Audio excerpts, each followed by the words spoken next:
Halo semuanya, perkenalkan kami dari kelompok 3 dari kelas 5TI 2 akan menjelaskan kembali dalam bentuk presentasi tentang catatan materi keempat Artificial Intelligence atau AI dengan judul Pemodelan dalam MSS atau Manajemen Super System. Nah, tapi sebelum itu, perkenalkan, nama saya Melisa Kristi Pasiowan dengan NIM 220240032. Perkenalkan, nama saya Evert Paul Milat, NIM 220240030. Nama saya Jessica Dinatabar dengan NIM 2202444. Nah, baik, kita masuk pada penjelasan yang pertama, yaitu tentang pemodelan dalam manajemen super systems atau MSS. Pemodelan dalam manajemen super systems atau MSS mengacu pada proses membuat model matematika atau simulasi yang dapat membantu dalam pengambilan keputusan dan analisis manajemen. Dalam konteks MSS, pemodelan digunakan untuk mempresentasikan berbagai situasi bisnis atau manajerial sehingga memungkinkan pengambilan keputusan untuk memahami, menganalisis, dan mengevaluasi berbagai alternatif tindakan. Pemodelan ini melibatkan pembuatan representasi abstrak dari sistem dunia nyata dengan menggunakan berbagai teknik seperti berikut, yaitu ada mode statistik yang digunakan untuk analisis data dan hubungan antar variabel seperti regresi dan analisis korelasi.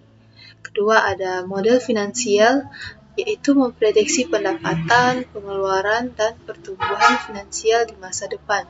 Ketiga, ada model optimasi, yaitu menggunakan pemrograman linear atau non-linear untuk menemukan solusi optimal bagi masalah yang melibatkan alokasi sumber daya terbatas. Keempat, ada model simulasi, yaitu meniru sistem nyata untuk menguji berbagai skenario dan hasil potensial yang biasanya digunakan ketika situasi terlalu kompleks untuk didekati dengan model analitis. Kelima, model heuristik, yaitu menggunakan aturan praktis atau pendekatan trial and error untuk mendapatkan solusi yang cukup baik dalam waktu yang lebih singkat. Nah, kita masuk pada model yang pertama, yaitu model statistik atau analisis regresi.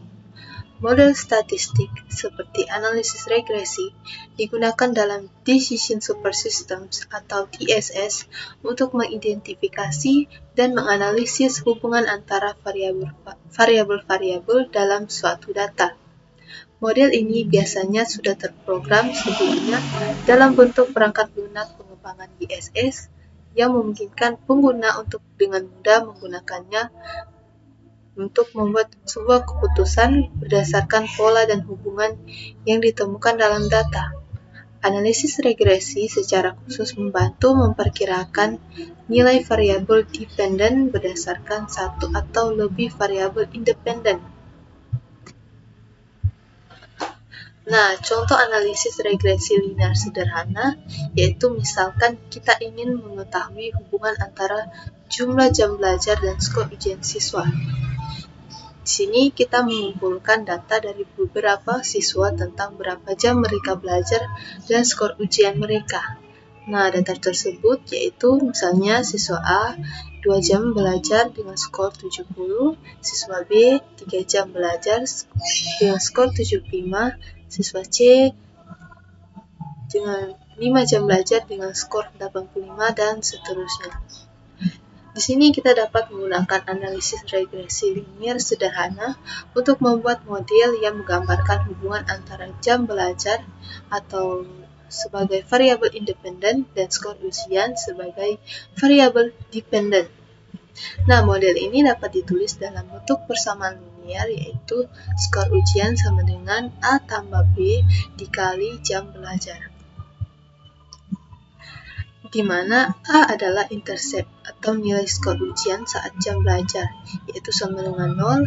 B adalah kemiringan atau slope yang menunjukkan seberapa besar perubahan skor ujian untuk setiap jam belajar tambahan. Nah, hasilnya setelah melakukan analisis regresi, kita dapat mendapatkan persamaan seperti skor ujian sama dengan 65 ditambah 5 dikali jam belajar.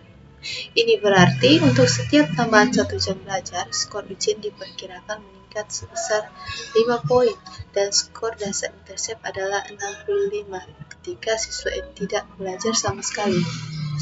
Nah, interpretasinya model ini memungkinkan kita untuk memprediksi skor ujian siswa berdasarkan jumlah jam yang mereka habiskan untuk belajar. Selanjutnya, model finansial. Model finansial digunakan untuk membuat laporan pemasukan dan memproyeksikan data keuangan selama beberapa tahun ke depan. Model ini bersifat semi-terstruktur, yang artinya memiliki aturan dan struktur tertentu tetapi tetap fleksibel untuk menyesuaikan dengan situasi yang berbeda.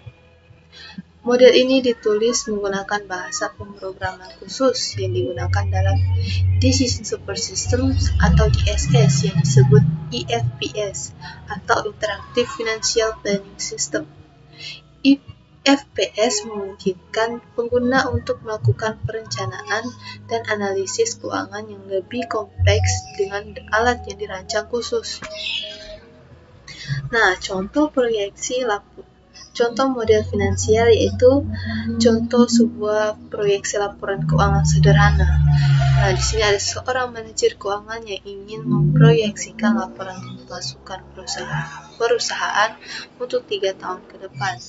Manajer ini memiliki data pemasukan dan pengeluaran saat ini serta estimasi pertumbuhan pemasukan dan pengeluaran tahunan. Data tersebut yaitu seperti yang tercantum dalam layar berikut. Model finansial ini dapat digunakan untuk memproyeksikan pemasukan dan pengeluaran selama 3 tahun ke depan menggunakan pertumbuhan yang diestimasikan, yaitu dalam bentuk seperti di bawahnya. Ada pemasukan tahun ditambah 1 sama dengan pemasukan per tahun dikali 1 tambah pertumbuhan pemasukan. Begitu juga untuk pengeluaran. Pengeluaran tahun tambah 1 sama dengan pengeluaran per tahun dikali 1 tambah pertumbuhan pengeluaran. Nah, perhitungan proyeksinya dapat kita lihat seperti berikut di layar. Untuk tahun pertama, pemasukan $100.000 dibagi waktu 1 ditambah 0,05 sama dengan $105.000. Dan pengeluaran $60.000 dibagi waktu 1 ditambah 0,03 sama dengan $61.800. Dan begitu juga pada tahun kedua hingga tahun ketiga. Nah, hasilnya proyeksi pemasukan tahun ketiga sama dengan $115.763 dan proyeksi pengeluaran tahun ketiga yaitu $65.563. Dengan model finansial ini kita dapat memperkirakan bagaimana pemasukan dan pengeluaran perusahaan akan berubah dalam beberapa tahun mendatang. Kita dapat menggunakan informasi ini untuk membuat sebuah keputusan keuangan strategis seperti menentukan anggaran, mengendalikan biaya, atau menetapkan target pendapatan. Nah, selanjutnya ada model optimalisasi. Model optimisasi menggunakan pendekatan linear programming atau LP dari manajemen sains untuk menentukan solusi terbaik dalam memilih media atau alokasi sumber daya. Linear programming adalah sebuah teknik matematika yang digunakan untuk memaksimalkan atau meminimalkan suatu fungsi tujuan seperti biaya atau keuntungan dengan mempertimbangkan batasan-batasan tertentu. Untuk menggunakan model ini, dalam Decision Support Systems diperlukan antarmuka yang memungkinkan integrasi dengan perangkat lunak lain untuk menjalankan perhitungan optimasi dan menganalisis hasilnya.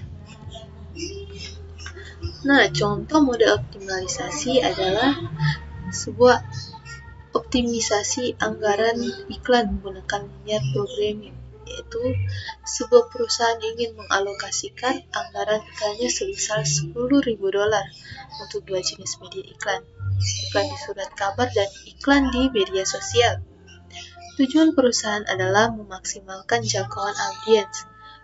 Perusahaan mengetahui bahwa iklan di surat kabar menjangkau 1.000 orang dengan biaya $500. Sementara iklan di media sosial menjangkau 800 orang dengan biaya $300. Nah, kendalanya, total anggaran tidak boleh melebihi $10.000.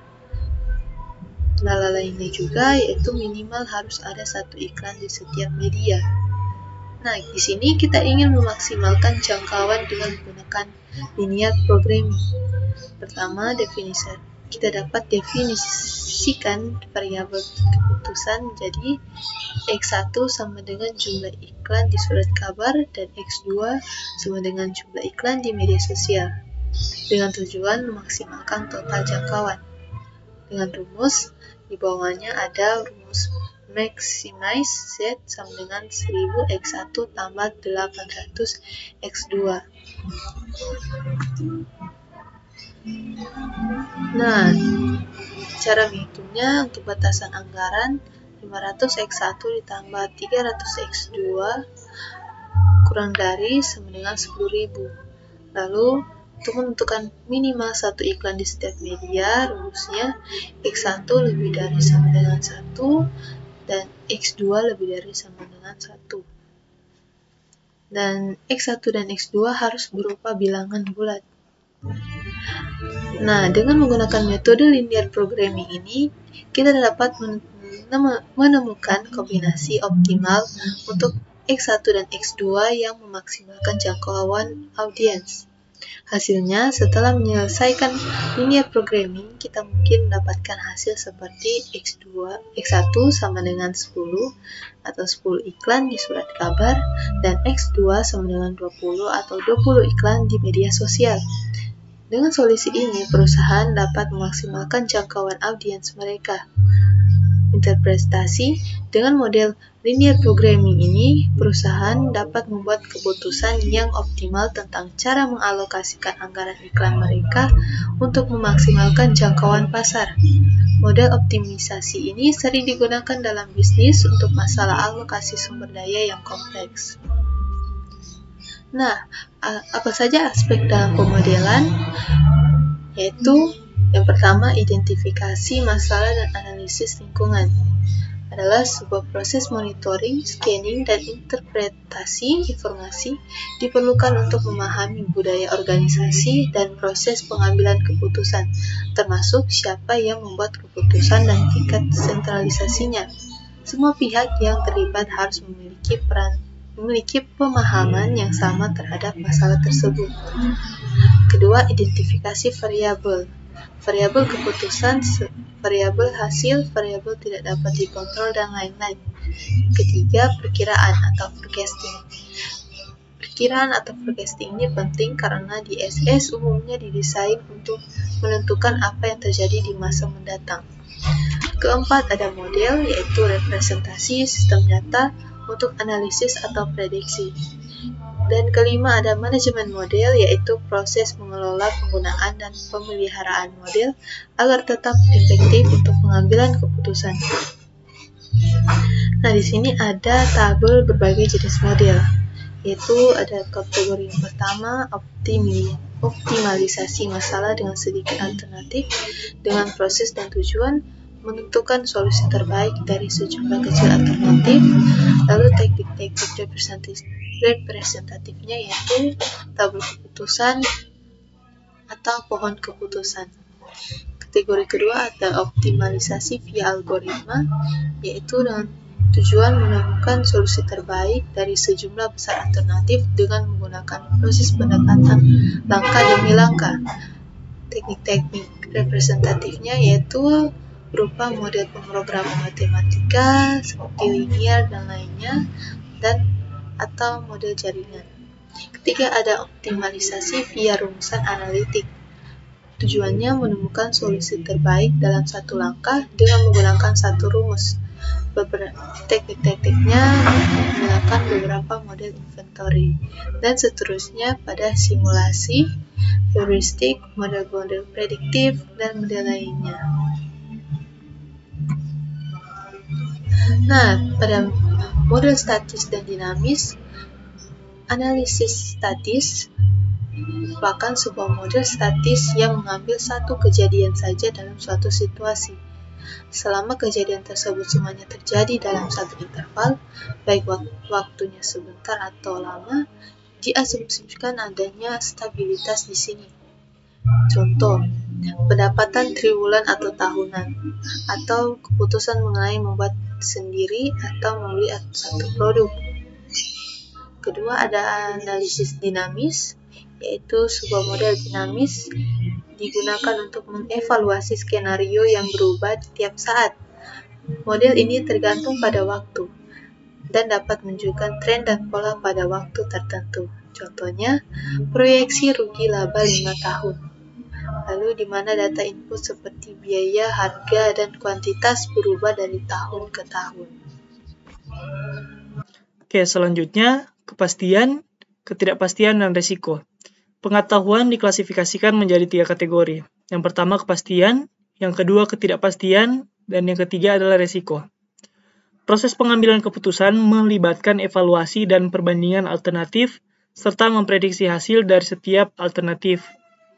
Bisa kita lihat di sini ada gambar yang menunjukkan bahwa dengan pengetahuan yang meningkat, maka keputusan lebih mendekati kepastian.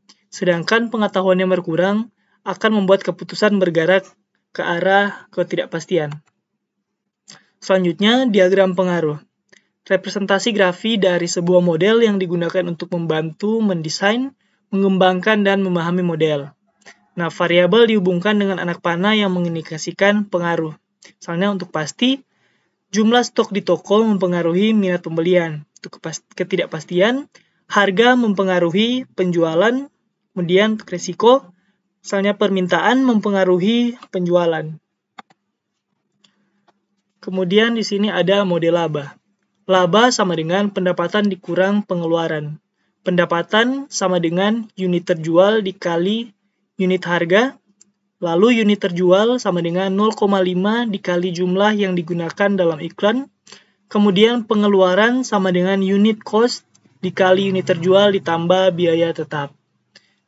Di sini ada diagram, bisa kita lihat.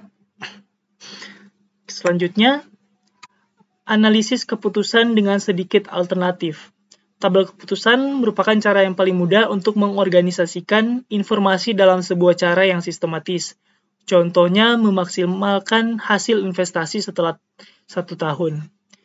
Perkiraannya, jika pertumbuhan ekonomi kuat, maka obligasi akan memberi hasil 12%, saham 15%, deposito berjangka sebesar 6,5%. Kemudian, jika pertumbuhan ekonomi stagnan, obligasi akan memberi hasil 6%, saham 6%, deposito berjangka 6,5%. Kemudian, jika pertumbuhan ekonomi kuat, maka obligasi akan memberi hasil sebesar 3%, saham akan rugi 2%, dan deposito berjangka 6,5%. Nah, alternatif penampilan tabel keputusan adalah pohon keputusan. Nah, pohon keputusan juga itu memiliki 2 keuntungan. Yang pertama, menggambarkan secara grafis hubungan dari masalah, kemudian dapat berhubungan dengan situasi yang lebih kompleks dalam bentuk yang lebih kompak. Misalnya, masalah investasi dengan periode waktu yang lebih banyak. Selanjutnya, optimasi dengan pemrograman matematis. Nah, pemrograman matematis ini digunakan untuk membantu menyelesaikan masalah manajerial untuk mengalokasikan resources yang terbatas, contohnya tenaga kerja, modal, mesin, atau air. Di antara sekian banyaknya aktivitas itu untuk mengoptimalkan tujuan yang tetap. Kemudian bisa kita lihat di sini ada struktur umum model kuantitatif. Di sini ada variabel yang tidak dapat dikontrol. Nah, variabel yang tidak dikontrol ini meliputi faktor-faktor eksternal yang mempengaruhi hasil dan tidak dapat diatur oleh pengambil keputusan. Kemudian ada variabel keputusan. Variabel keputusan ini merupakan faktor yang dapat dikontrol untuk menentukan hasil yang optimal. Kemudian hubungan matematik. Ini merupakan persamaan atau formula yang menghubungkan variabel-variabel dalam sistem untuk menghasilkan solusi yang optimal. Kemudian yang terakhir terdapat variabel hasil. Nah, variabel hasil ini merupakan output yang diharapkan setelah dilakukan optimasi berdasarkan keputusan dan hubungan yang matematis. Nah, optimasi dengan pemrograman matematis ini memiliki karakteristik. Yang pertama, terdapat sejumlah resources ekonomi yang perlu dialokasikan. Kemudian, resources digunakan untuk produksi produk atau layanan. Selanjutnya, ada beberapa cara untuk menggunakan resources tersebut. Masing-masing disebut solusi ataupun program. Nah, setiap aktivitas ini menghasilkan output sesuai tujuan yang ditetapkan. Kemudian, pengalokasian ini dibatasi oleh berbagai batasan yang disebut constraints. Selanjutnya, optimasi dengan pemrograman matematis ini memiliki asumsi. Yang pertama, hasil dari berbagai alokasi yang berbeda dapat dibandingkan, sehingga mereka dapat diukur dengan unit yang sama, misalnya dolar ataupun utilitas. Kedua, yaitu hasil dari berbagai alokasi berdiri sendiri dibandingkan dengan alokasi yang lain. Nah, hasil dari total adalah penjumlahan dari hasil yang diperoleh dari aktivitas-aktivitas yang berbeda. Keempat, semua data diketahui dengan certainty. Yang kelima, resources digunakan menurut perilaku ekonomi. Kemudian, linear programming. Blending problem, minimisasi. Contoh linear programming. Sini, untuk membuat cats and gold dibutuhkan cat yang memiliki tingkat brilliance paling tidak 300 derajat dan level hue paling tidak 250 derajat. Nah, level brilliance dan hue ditentukan oleh dua formula, alpha dan juga beta. Baik alpha dan juga beta ini memberikan kontribusi yang sama ke tingkat brilliance yang dibutuhkan. Misalnya 1 ons dari keduanya menghasilkan 1 derajat brilliance dalam 1 drum cat. Namun, hue diatur seluruhnya oleh jumlah alfanya. 1 ons darinya menghasilkan 3 derajat hue dalam 1 drum cat. Kemudian, biaya alpha adalah sebesar 45 sen per ons, dan biaya beta adalah 12 sen per ons. Diasumsikan bahwa tujuan dari kasus ini adalah meminimalkan biaya resources, maka masalahnya adalah untuk menemukan jumlah alpha dan beta yang harus dipenuhi untuk membuat setiap drum cat. Perumusan blending problem. Decisions variables-nya adalah X1 sama dengan jumlah alpha yang diperlukan dalam ons dalam setiap drum cat. X2 sama dengan jumlah beta yang diperlukan dalam ons dalam setiap drum cat. Nah, tujuan linear programming ini adalah untuk meminimalkan biaya total dari formula yang dibutuhkan untuk menghasilkan satu drum cat. Jika biaya alpha adalah 45 sen per ons dan jika X1 ons digunakan dalam setiap drum, maka biaya per drum adalah 45 X1. Serupa dengan itu, untuk beta biayanya adalah 12 X2. Biaya totalnya menjadi 45X1 ditambah 12X2. Fungsi tujuan kita di sini adalah untuk meminimisasikan hal-hal di atas berdasarkan batasan di bawah ini. Untuk membuat tingkat brilliance paling tidak 300 derajat dalam setiap drum, karena setiap ons alpha atau beta meningkatkan derajat kecerahan 1 derajat, maka terjadilah hubungan berikut. Untuk membuat level hue paling tidak 250 derajat, efek dari alpha pada hue dapat ditulis sebagai rumus berikut. Sini disuplai oleh alpha ditambah disuplai oleh beta lebih dari atau sama dengan permintaan. Nah, secara keseluruhan persamaan ini mengartikan bahwa suplai dari bahan alpha dengan kontribusi 3x1 harus memenuhi melebihi 250 untuk memenuhi kebutuhan hue drum cat. Sementara beta tidak memberikan kontribusi karena koefisiennya adalah 0. Kemudian sini ada cost koefisien. Nah, cost koefisien ini mengacu pada koefisien variabel keputusan dalam fungsi tujuan, yaitu Z sama dengan 45X1 ditambah 12X2. Angka-angka ini menunjukkan biaya atau kontribusi dari masing-masing variabel keputusan terhadap tujuan total. Selanjutnya ada variabel keputusan atau decisions variable. Nah, ini adalah variabel yang dapat diatur atau dikontrol dalam model seperti X1 dan X2 pada contoh ini. Kemudian ada batasan-batasan linear. Nah, ini adalah batasan yang mengatur nilai variabel keputusan. Misalnya, 1x1 ditambah 1x2 lebih dari sama dengan 300. 3x1 ditambah 0x2 lebih dari sama dengan atau 250. Artinya nilai dari 3x1 harus minimal 250, sementara x2 tidak mempengaruhi batasan ini.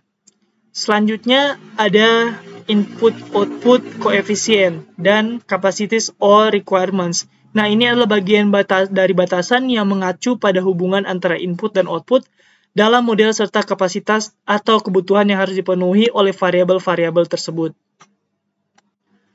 Kemudian kita masuk pada perumusan umum dan istilah. Nah, perumusan umum dari linear programming, di mana setiap linear programming terdiri dari decision variable, objective function, optimasi, koefisien dari objective function, kemudian constraints, koefisien input-output, dan capacities. Nah, contoh dari perumusan umum dan istilah ini diterapkan pada blending problem sebelumnya.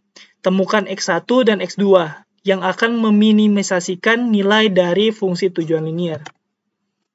Oke, di sini ringkasnya blending problem diformulasikan sebagai berikut. Temukan X1 dan X2 yang meminimalisasikan Z sama dengan 45X1 ditambah 12X2. Dengan batasan 1X1 ditambah 1X2 lebih dari sama dengan atau 300 untuk spesifikasi kecerahan. Kemudian 3X1 ditambah 0X2 lebih dari sama dengan atau 250 untuk spesifikasi hue. Maka solusi yang dihasilkan oleh komputer adalah X1 sama dengan 83.333, X2 sama dengan 216.667 dengan biaya total $63,50. Di sini saya akan menjelaskan tentang yang keempat, model simulasi. Model simulasi dalam MSS atau teknik untuk melakukan percobaan seperti what if dengan komputer digital atau suatu model dari sistem manajemen. Yaitu pertama, karakteristik utama. Bagian A, simulasi bukanlah jenis model biasa. Model umumnya mempresentasikan kenyataan, sedangkan simulasi biasanya menimbulkan kenyataan tersebut.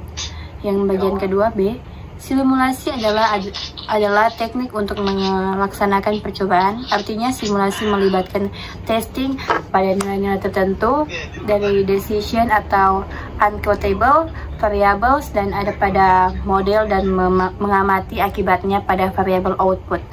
Dan yang ketiga, bagian C, simulasi lebih bersifat deskriptif daripada tool normatif sehingga tak ada pencarian otomatis untuk solusi optimal. Lebih dari itu, simulasi menjelaskan dan atau memperkirakan karakteristik sistem tertentu pada berbagai keadaan yang berbeda-beda. Dan yang keempat, bagian D, simulasi digunakan bila mana permasalahan yang ada terlalu kompleks atau sulit bila diselesaikan dengan teknik optimasi numerik. Kompleksitas di sini berarti bahwa permasalahan tadi tak bisa dirumuskan dengan optimasinya atau perumusannya terlalu kompleks.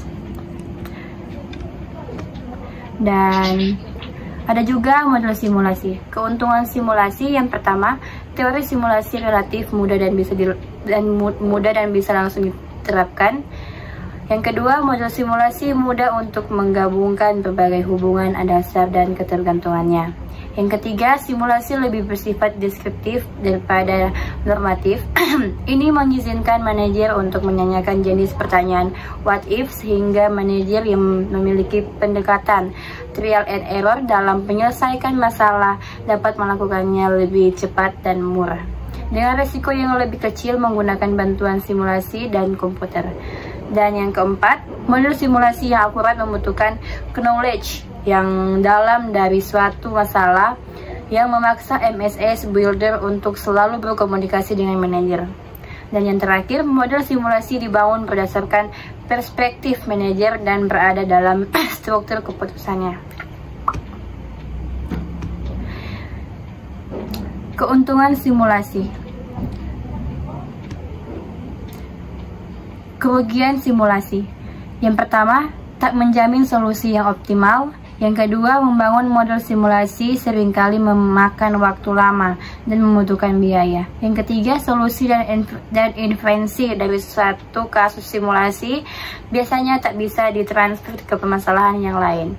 Dan yang keempat, simulasi terkadang begitu mudah diterima oleh manajer sehingga solusi analitis yang dapat menghasilkan solusi optimal malah sering terlupakan. Kita masuk pada metodologi simulasi. Yang pertama, definisi masalah. Yang kedua, membangun model simulasi. Yang ketiga, testing dan validasi model. Yang keempat, desain percobaan. Dan yang kelima, melakukan percobaan. Keenam, evaluasi hasil. Dan yang ketujuh, implementasi. Tipe simulasi. Yang pertama, simulasi probabilistik.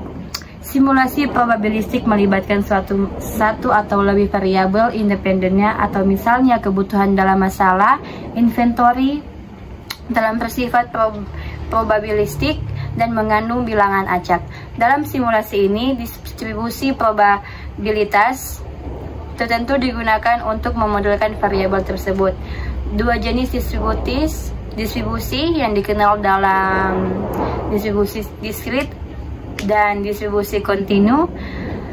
Distribusi diskrit digunakan ketika terdapat sejumlah nilai tertentu yang dapat diamati pada variabel tertentu dengan sejumlah kemungkinan kejadian terbatas. Sebaliknya, distribusi kontinu mengacu pada situasi di mana terdapat kemungkinan jumlah kejadian yang tak terbatas yang mengikuti fungsi densitas probabilitas tertentu seperti distribusi normal. Tipe simulasi. Simulasi bergantung waktu atau time dependent versus simulasi bergantung waktu time independent. Time independent mengacu pada situasi di mana tak penting kita mengetahui secara pasti kejadian yang terjadi. Time independent sebaliknya adalah penting mengetahui secara presisi kejadian-kejadiannya. Yang ketiga, simulasi visual. Penampilan hasil simulasi secara grafis terkomputerisasi adalah salah satu pengembangan yang berhasil dalam interaksi manusia dan komputer pada penyelesaian masalah.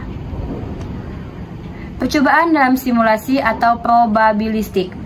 Proses percobaan dalam simulasi melibatkan 8 langkah termasuk apa yang disebut sebagai produser mode Carlo. Yang pertama, menentukan ukuran kinerja sistem yang diinginkan, jika perlu, ditulis atau bentuk persamaan. Yang kedua, menggambarkan sistem dan mendapatkan distribusi probabilitas dalam elemen probabilistik yang relevan dan sistem. Yang ketiga, rancang bangunlah distribusi probabilistik kumulatif untuk setiap elemen stokastik. Yang keempat, tentukan representasi bilangan yang berhubungan dengan distribusi probabilistik kumulatif. Yang kelima, untuk setiap elemen probabilistik ambil satu contoh bilangan acak. Yang keenam, catat ukuran kinerja dan variannya. Yang ketujuh, jika diinginkan hasil yang stabil, ulangi langkah kelima dan 6 sehingga ukuran kinerja sistem stabil.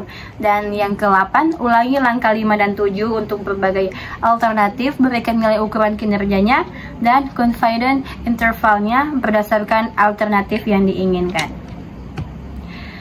Ya, kita masuk pada yang kelima, model heuristik.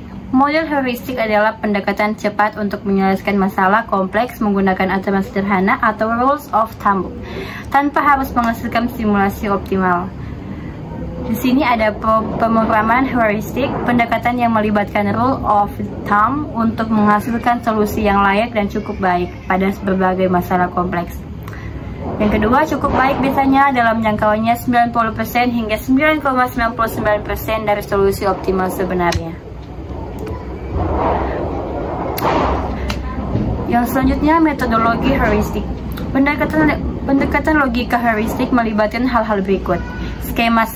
Skema klasifikasi yang mengenalkan struktur ke dalam permasalahan, analisis karakteristik dan elemen-elemen masalah, aturan-aturan untuk seleksi elemen dari setiap kategori untuk mendapatkan strategi pencapaian yang efisien, aturan-aturan yang seleksi lebih lanjut bila diperlukan, fungsi-fungsi tujuan yang digunakan untuk mengecek kelayakan solusi pada setiap tahap seleksi atau pencarian. Kapan menggunakan heuristik? Input data tidak pasti atau terbatas. Kenyataannya, yang ada selalu kompleks sehingga model optimasi menjadi terlalu disederhanakan. Metode yang handal dan pasti tak tersedia, waktu komputasi untuk optimasi terlalu lama, adanya kemungkinan untuk efisiensi proses optimasi atau misalnya memberikan solusi pada yang lebih menggunakan heuristik. Masalah-masalah yang diselesaikan seringkali berulang-ulang dan menghabiskan waktu komputasi.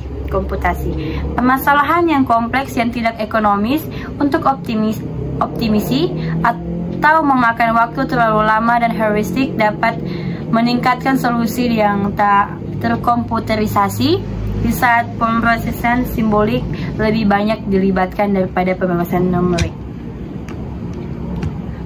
Keuntungan heuristik: mudah dimengerti dan kemudian mudah diimplementasikan, membantu dalam melatih orang sehingga kreatif dan digunakan untuk masalah yang lain, menghemat waktu perumusan, menghemat pemrograman dan kebutuhan penyimpanan pada komputer, menghemat waktu pemrosesan komputer yang tak perlu, seringkali menghasilkan berbagai solusi yang dapat diterima. Masalah-masalah dan penggunaan heuristik. Heuristik enumerasi yang mempertimbangkan semua kemungkinan kombinasi dalam permasalahan praktis jarang bisa dicapai. Pilihan-pilihan keputusan sekuensial bisa jadi gagal mengantisipasi konsekuensi lebih lanjut dari setiap pilihan. Lokasi optimal dapat memutuskan solusi yang terbaik pada yang masih bisa dicapai, sebab heuristik serupa dengan simulasi dan bertitik tolak pada perspektif global.